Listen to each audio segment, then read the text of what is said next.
Welcome to the Positive Spiritual Living Podcast, brought to you by Unity on the Bay. This is your positive path for spiritual living.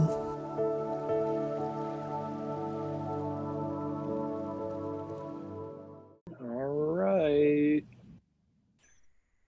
Good morning, John. Hey, good morning, Jason. Good to see you too. Thank you for being my guest on Tea Time, which we're bringing back from Unity on the Bay. And for anybody new who is joining us to Tea Time, this is a moment where we get to have a casual conversation with people in our community who are doing great spiritual work. And John, you're one of those people. So good morning and welcome. Thank you. Good morning. So John is, how long have you been coming to Unity, John? It feels like for as long as I have, maybe longer. I started coming to Unity in March of 2010.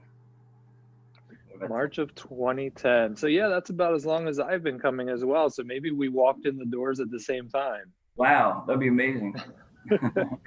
But you have quite a different perspective of the community, because on Sundays you're playing music in front of everyone.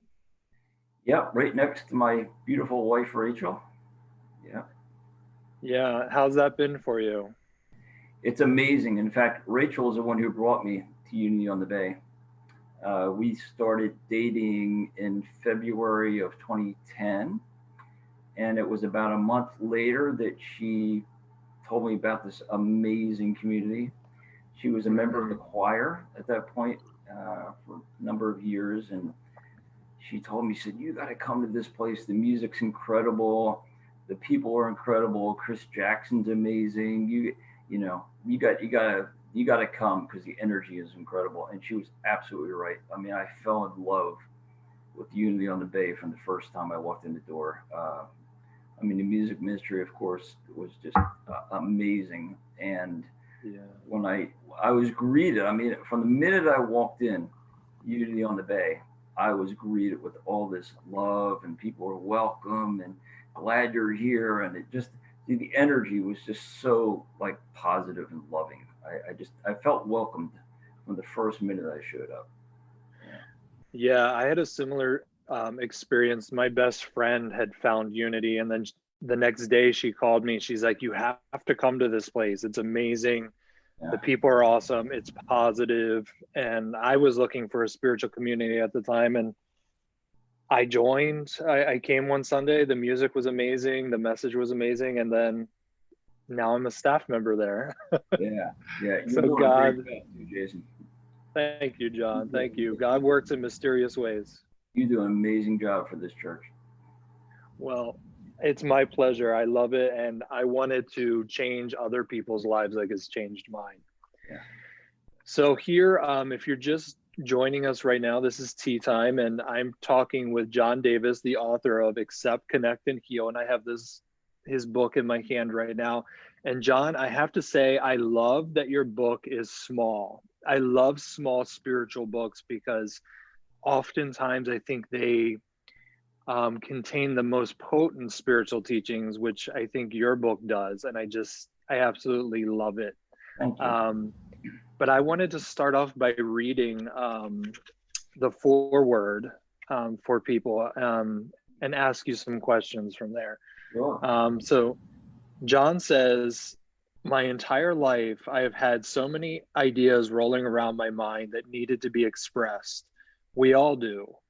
We are all in some way or another looking for ways to say to the world that we are here and that we matter. Some of us do this in ways that are not nurturing to ourselves or others. I certainly am guilty of that. I exhibited attitudes and behaviors for many years that were not that of someone grateful to be here. At some point in our lives, I believe that we have come to a crossroads. Either we choose to let our true selves out for the world to see, or we continue to cover that part of ourselves over.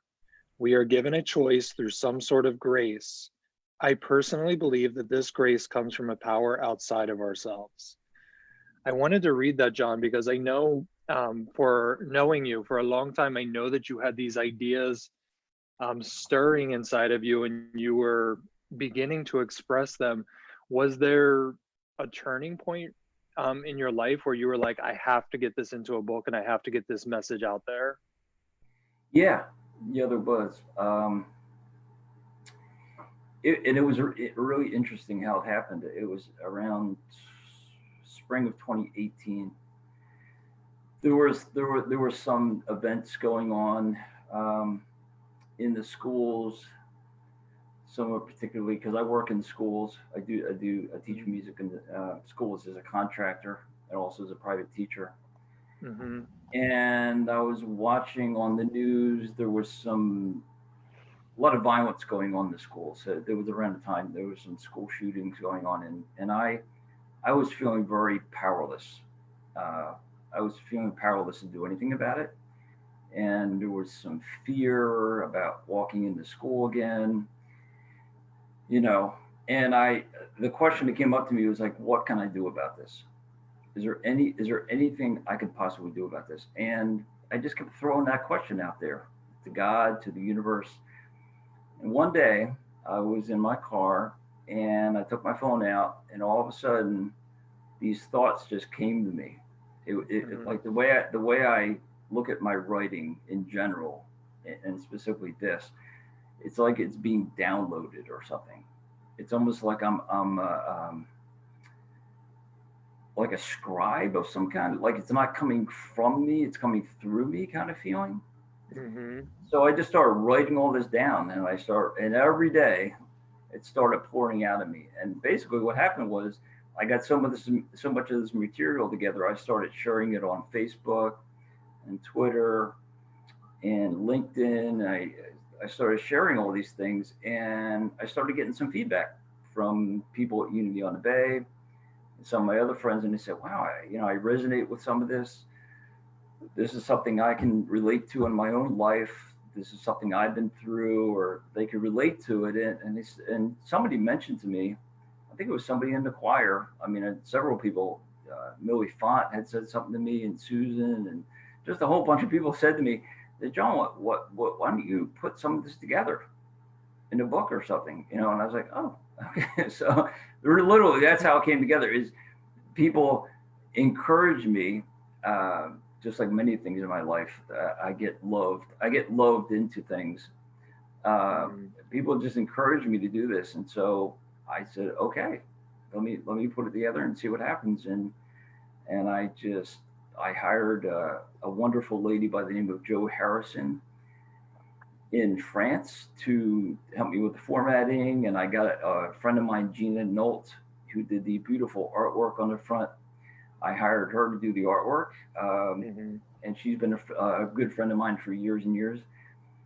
And I just went with it. And of course, I was getting support every day from Rachel, my wife, who's constantly supporting me all the time. Always say, "Wow, you should share these things with people.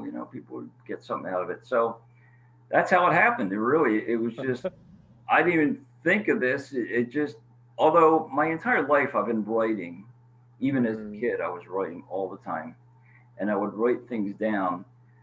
And I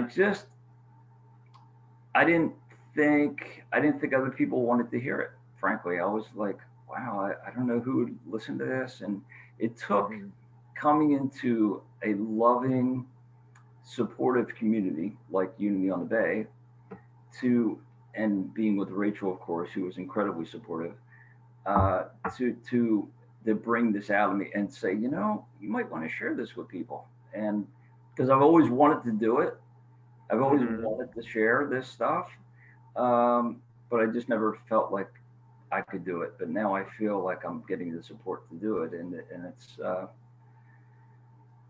it's amazing.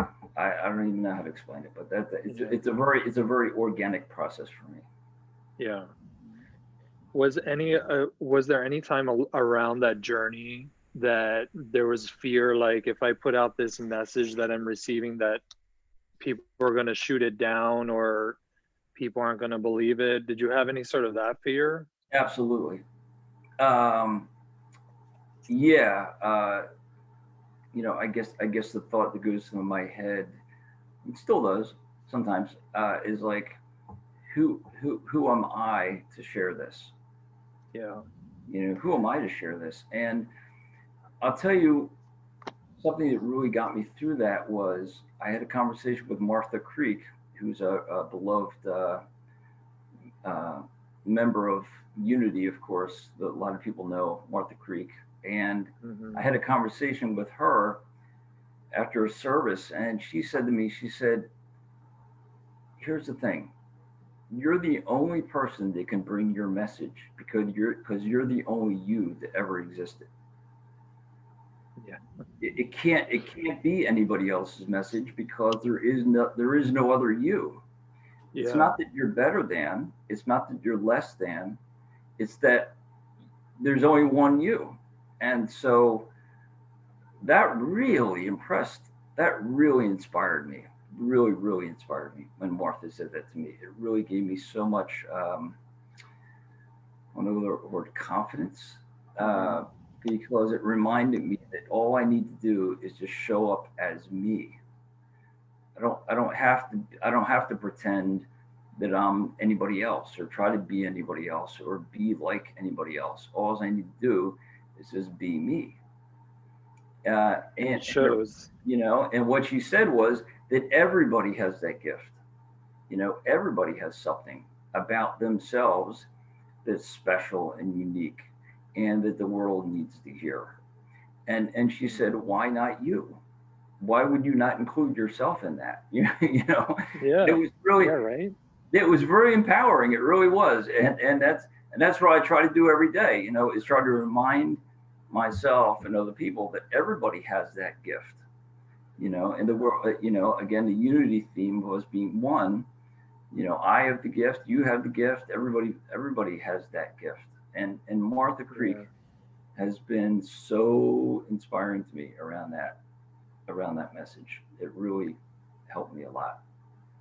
Yeah, she's a powerful woman, and we're blessed to have her in our community and a friend. And we're also blessed to have our senior minister, Reverend Chris, who I know multiple times has said we're all our own ministers in our own right. Yep. And our message individually is God's message, because there's a spark of divinity that lives in each and every one of us. So you're right on, John. I'm going to check our feed right now to see if you have any questions. So let's see here. Good morning. Oh, Martha Creek is actually watching. Oh, wow. Good morning, Martha. Reverend Juan is watching as well, and he says, "Get loves and everything. I'm going to have to borrow that." I don't know what he's talking about there, but what a beautiful way to show and receive support. That's from Susan Heller. Martha says, "You're the only you to say what's yours to say." Amen. And then she says, Rachel Davis with some hearts. So yeah, if you're just now tuning in, my name's Jason Weeks. I'm a staff member at Unity on the Bay, and I have the pleasure of sitting here talking with John Davis, who is the author of Accept, Connect, and Heal, this wonderful book that he wrote recently. And you can chime in, make your comments, ask your questions in the comments. From time to time, I'll be checking them out and getting John to answer them for you. So John, one of the chapters or sections in your book that really struck me was your one where it's titled Connecting to All Living Things. And I thought this section was so appropriate for what we're going through right now in this pandemic. I think that we're seeing that when anything shifts, everything shifts. And it's almost like we live in this universe of domino effects where one of us can't make a move without affecting the whole. And so before we get into this conversation, I just want to read what you wrote, because I think it's really powerful. So John says, "We are connected to all living beings. Everyone needs all other life to survive." Isn't that the truth? considering this, consider this the next time you think that you are alone in this world and that you don't need others or that others don't need you. All life is inseparable from itself. Life cannot exist independent of other life. We need each other. You are important to me. I am important to you. Let this thought give you a feeling of importance today. Thank you for being alive. I love that. Thank you. And as I read it, it was just so many images came to mind, especially nowadays, like with essential workers. Like, look how we need these people to survive, and look how they need us to go, support small businesses. And it's just like so many ways we're connected that I didn't really see before. So I want to know from you, was there something that sparked this section in the book for you? Did you have any life epiphanies, or do you want to speak into that more? Yeah, well, I want to back up just a little bit to what you were sharing about. I mean, one of the things that's always inspired me from the minute I walked in Unity Bay was Chris Jackson and Juan.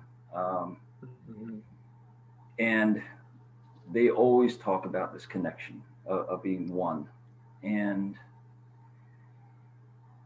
yeah, I think the timing on this coming out around the pandemic is kind of amazing, because I've always been a very sensitive person, and I used to see that as a negative thing. Like, people say, John, you're too sensitive, Yeah. Me too. Me too. But I see it as a gift now. But what happens with being a sensitive person is that I feel everything, and so my sense of connection with the world is very heightened, and so I'm very aware of all the pain and angst that's going on, and I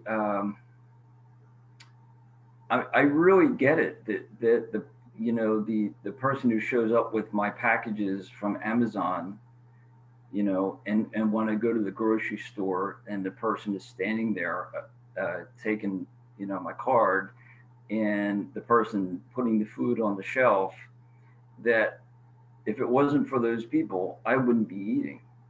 Yeah. If it wasn't for the person driving the mail truck, I wouldn't get my mail. If it wasn't for, and that this idea that this false idea that we're separated somehow from each other, that we don't need each other, it's just false, and I think this time, the pandemic is giving us a greater appreciation that we really, really need each other, and we need the people that we think we didn't need. I think a lot of people are maybe underappreciated, like you were saying, and if there's a silver lining, which I do, I think there's a lot of gifts out of this situation. One of the gifts is that we can learn to appreciate the people that we don't often see, the people who are doing all these tasks behind the scenes and stocking the supermarket in the middle of the night at 2:00 in the morning while I'm sleeping. These people are doing all these things so that when I get up in the morning, I open my refrigerator and there's food in it. That's amazing to me. I'm wow. Yeah, I'm really, I'm touched by that, really. Yeah. And that's what I think the power of gratitude is when we open up our mind and just we're seeing how many miracles really are every day that we just take for granted. Right. And being connected like this, it's almost like God's plan. It's like, yeah, everybody's needed. Everybody's essential in this thing that we call life. Right. And if one part of it's removed, we really see the effects of it. Right. Yeah. Yeah, I love that. And it made me think of the butterfly effect. Are you familiar with that in the Yes, I chaos am. theory? Yeah, please describe it though. It's beautiful. Yeah. Yeah. So like the butterfly effect says that even a small change in the world affects everything. So the example that is used is a butterfly flapping its wings in Japan can at some point cause the hurricane that we experience in Florida, Right. and that all of life is interconnected, and that whatever you're doing in life, you have to keep in mind that at some point it's going to become magnified and affect something else. And I think that's such a valuable lesson for us to take in and live by, because we're seeing that in global warming. Like, things that we did many, many, many years ago are finally affecting our living today. Mm-hmm. And if that's why I thought your chapter was so powerful, because it's like, if we can really get this, that we're all interconnected, we'll wake up and say, hey, let me think about the actions I'm taking, not as they affect myself, but as they affect the world. And I think that can have huge changes for us. Yeah, and it's a good reminder too that when I treat myself well, then I'm going to treat other people well. You know, we're also connected to our inner world. We're connected, but Mhm. so how our spiritual world, and I learned this from Chris Jackson and Juan and many others at Unity on the Bay, that how I treat myself and how my relationship is with myself is going to affect how my relationships are with other people. So Mhm. so we have to learn to love ourselves and care about ourselves, and when we do that, then we're going to care about others outside of us too. So our inner world is also connected to the outer world. That's You a really good point, and it has a huge impact in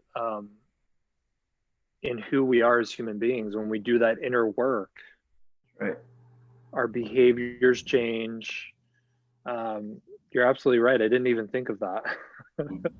Yeah, I That's mean, why. I went. I can't even tell you how many times I've walked away from a Sunday, um, and now still, even though we're online, I still am positively affected. Yeah. I walk away from a service and feel like, wow, I've been changed somehow. My outlook is different. I'm seeing things because I'm influenced by the energy of other people. We're all influenced by the energy of other people. We're all, whatever somebody does is going to affect somebody else. And when I started posting things on Facebook and Twitter and Mhm. started doing it on a regular basis, I made a very, very conscious decision. And the decision was that everything I post is going to be nurturing to somebody.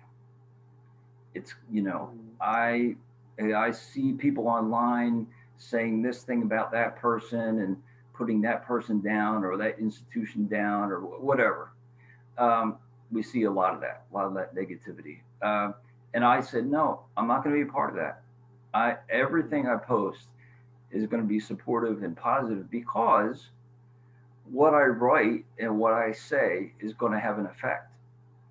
And am I going to have a positive effect, or am I going to have a negative effect? And what I choose to do is to have a positive effect. Now, I have to constantly work on my relationship with myself, because I have in my mind things that say to myself sometimes that are not always the most kind and nurturing things. So Yeah. I Yeah. have I have I have to do that work, talk about the inner work. Yeah. I have to be constantly doing that work on myself to be more kind, Yeah. more loving, and more gentle with myself. I've been doing that work for years and years and years, and always will be, just like all of us will always be in that struggle. But in Yeah. terms of making the decision, like what I put out into the world in my books, and in my writing or whatever I do, it's going to be about nurturing and supportive, and because I think it's important. I think words matter, and I think that what we say to others matters, and I think the way we treat each other matters, because, like you said, what we do here is going to affect somebody else on the other side of the planet, and we may not know it. We may not know. I mean, Chris came up to me. Chris Jackson came up to me recently, a while back, and he said, "We don't know. We don't know that what we say. We don't know how it affects other people. Yeah. We're not really aware of that. But it does. It has a profound effect. I know. I've been listening, to Chris's messages and Juan's messages for years and years and years, and it has profoundly affected my life, in ways that they probably will never know, about, and I'm sure they hear it all the time from people who love and care for them about how amazing they are. But we have a profound effect on other people around us. Yeah, we do. And what you're talking about is when you're able to speak that way into the world, like give compliments and say, hey, I'm thankful for that, or my wife Rachel is beautiful, which I know that you often say, and you express your gratitude for having her in your life.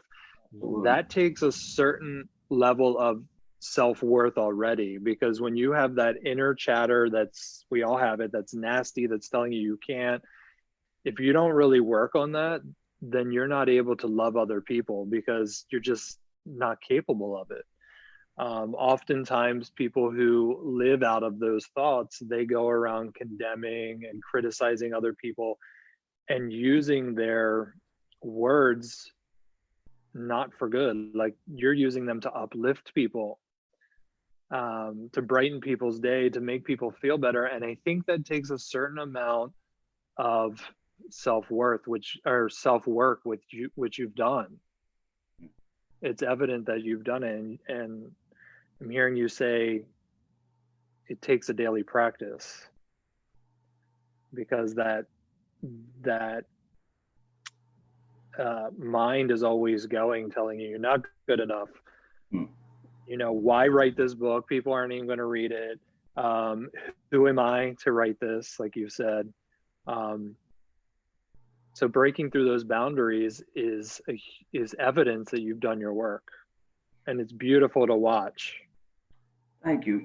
And more evidence of how we connected to each other is that I've said this over the years that I think the reason you're hearing any of this is because people love me unconditionally.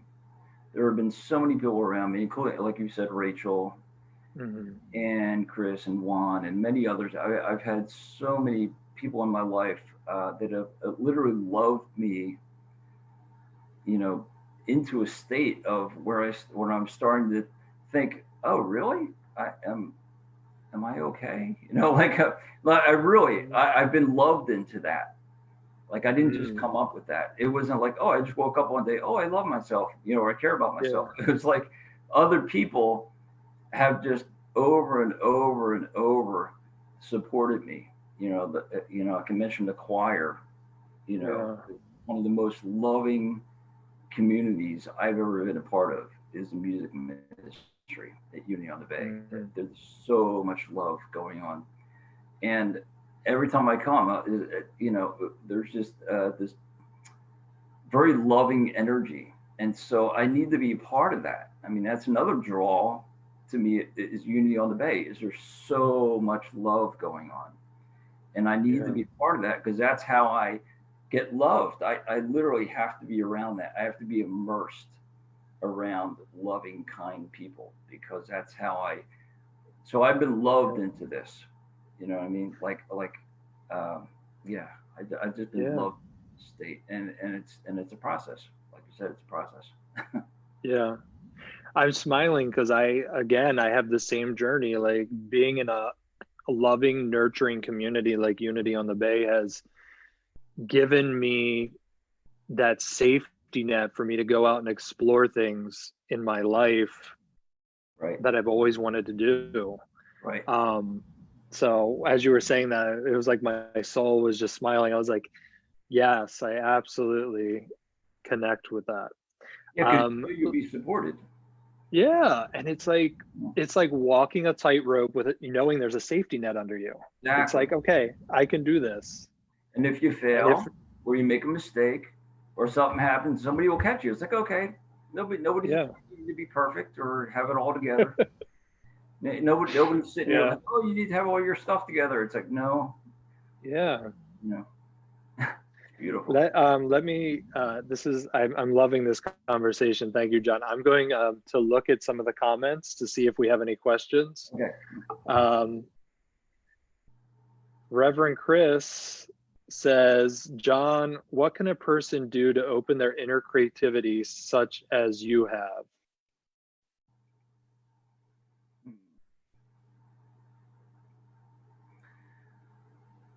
I would say, well, definitely take it to prayer. That's the first thing that comes from me. And just ask yourself, what is it that you want to share? What do you want to share? Not what you think somebody else wants to hear, or what you think you should be doing. What does your heart tell you that you want to be doing? And get in touch with your special, unique part of you that is your own gift to bring to the world. And just ask the question, like, what is mine to give?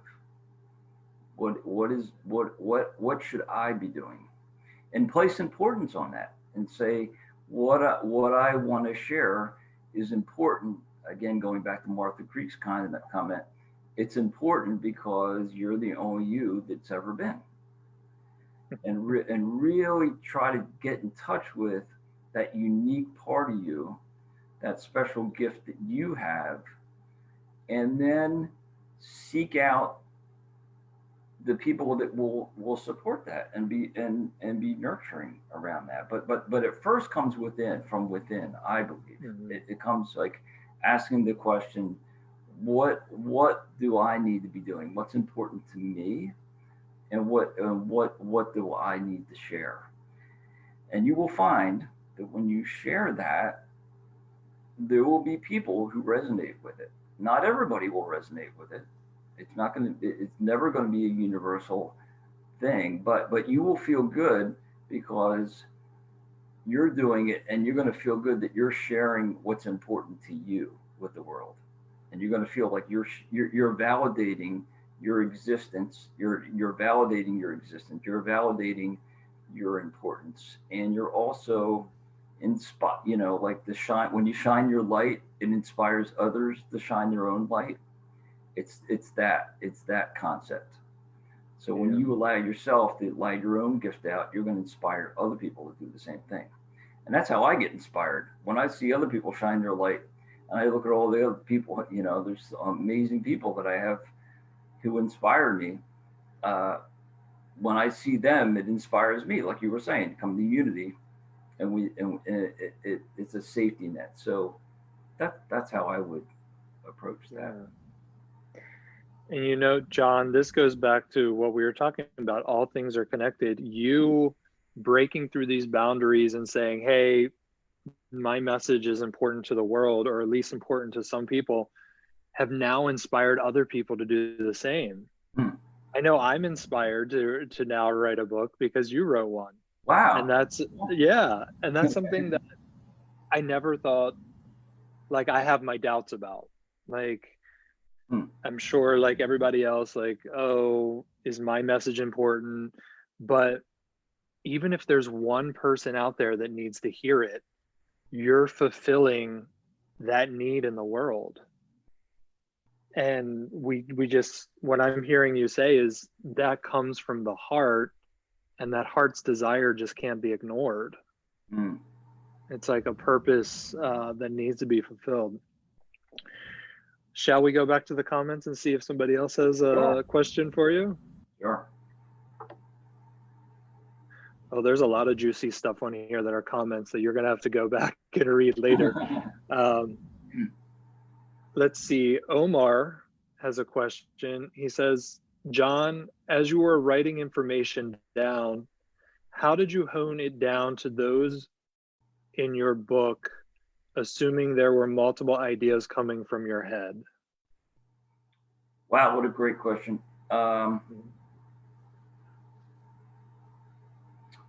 Wow, yeah, that was quite a process because I had a lot. I did edit out some things. I ran the original draft of this by Chris Jackson. I sent him the original draft probably about a year before I put it out, and he gave me some wonderful feedback, wonderful comments, and I took that in. And I made some changes that I think he was absolutely right. He made some comments about some things, and I changed some things, and I would read it for Rachel, my wife, and I only had a very, very close select group of people that I shared things with as I was going through the editing process, and they just gave me feedback. And so, I mean, at first I was like, oh, everything's got to go in the book, you know. Of course, I didn't know, but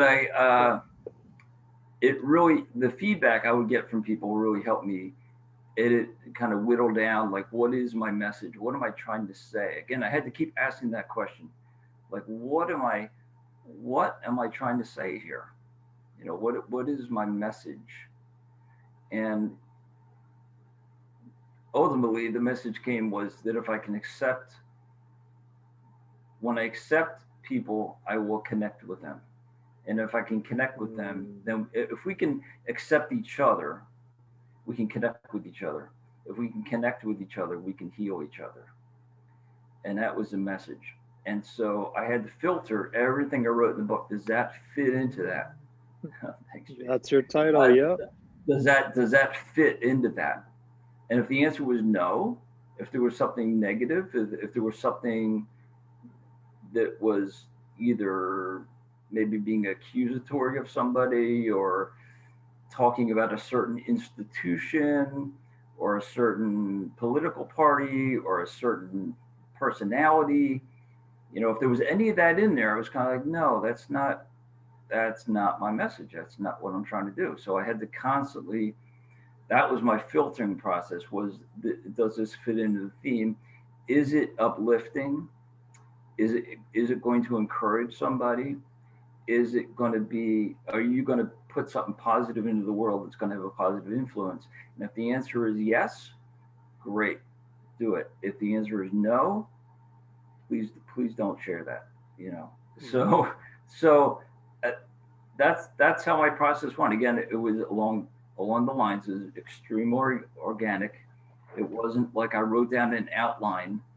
I didn't say, oh, this is the outline, because I know some authors do that. They have very strict outlines, and they know how, and that's great if that works.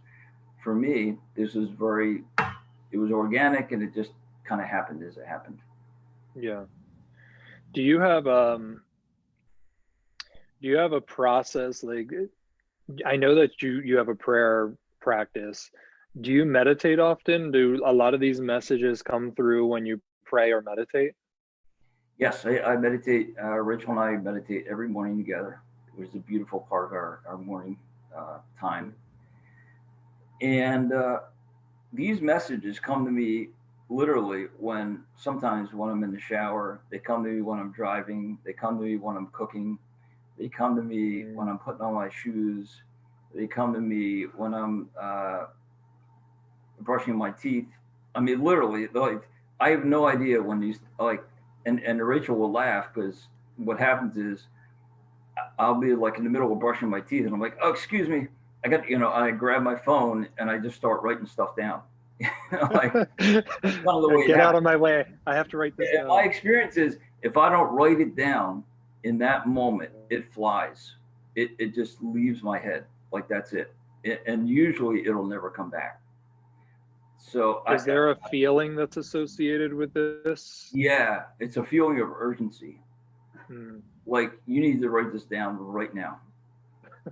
And it's usually the ones that are the most urgent that I'll put on Facebook, and somebody will say, "Oh my God, I needed to hear that."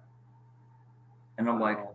"Why?" Like, but really, part of me said, "That's interesting." Um, and I don't know why it comes like it just comes in my head, and I have to write it down. So it's a very, yeah, it's a very like I have to do this kind of thing. Yeah. You know, when it comes to me, I need to write it down, and it's tough. I'm not driving my car too much recently, but when I was when I was driving a lot, it would come to me in the middle of, and I'm like, oh no, what do I do? How do I remember this? And I literally have had to pull over my car so many times and find some place, some safe place to pull my car over, and and write it Jot down. it down. Yeah, Yeah. so Yeah, it's important. It's an important message that needs to be heard by somebody. I love that. It's like we're channels for the divine. yes, we are. We all are. We are Every the channel. every one of Let's us. see who, yeah, let's see who else has a question for you, John.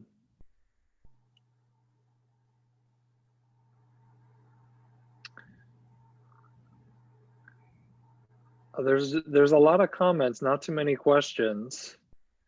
Dale Stein. Good morning, Dale. What an uplifting and inspiring interview. Well, we're glad to do it. Thank you. Martha Creek says, it does matter. We can't always see how, and we know it does. Thanks for brightening our world, Jason and John. I think she's talking about like when we have a message, there is somebody that always needs to hear it. If you are just tuning in, this is tea time, and we just have a few moments left. Can you believe it, John? The time goes so fast. Hi, Jason. Wow. But if you are just now tuning in, ask a question. John is the author of Accept, Connect, Heal. It says a vision of hope for our world, which it really is, John. I think, like I said in the beginning, this might be a small book, but it's potent. And it's filled with relatable spirituality, I call it. And I just love it. So if you have questions about this book, Accept, Connect, Heal, ask them now while we're live. You can always leave your questions in the comment section after we end, and I'm sure John would love to answer your questions. Absolutely. John, how can people get a copy of this book? You can go on Amazon and just type it in, Accept, Connect, Heal. It'll come up. It's available in paperback and also on Kindle. And it's a beautiful book, beautiful cover, beautiful author. You did such a great job, John, and I am Thank you.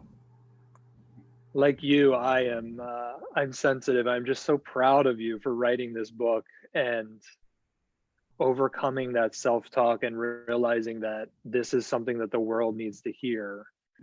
And I'm sure you've changed so many lives through it. So thank you. Oh, thanks for saying that, Jason. Appreciate it. Yeah.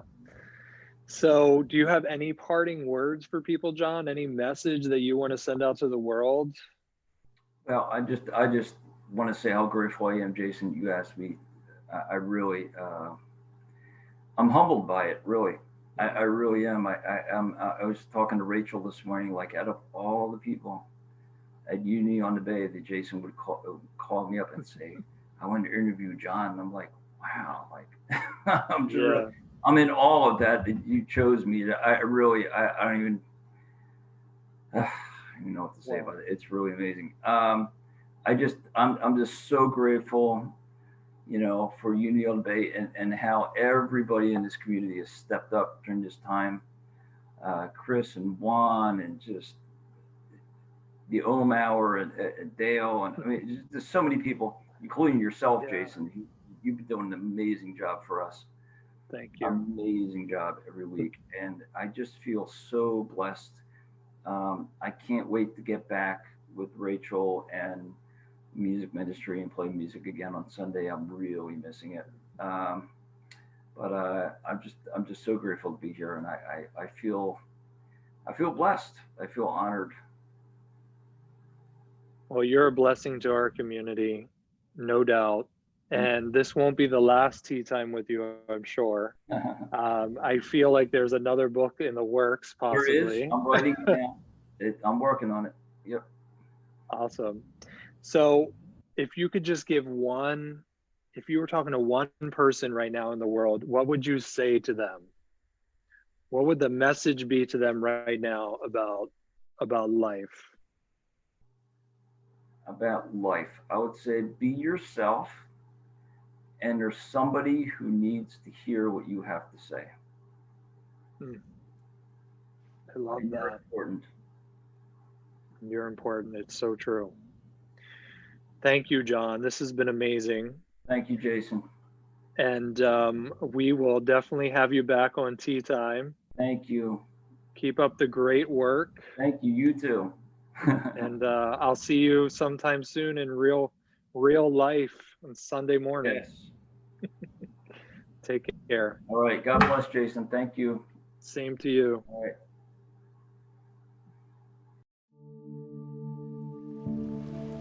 We hope you enjoyed this episode of the Positive Spiritual Living Podcast, brought to you by Unity on the Bay, a spiritual community located in Miami, Florida. Unity on the Bay is supported by the generosity of its community.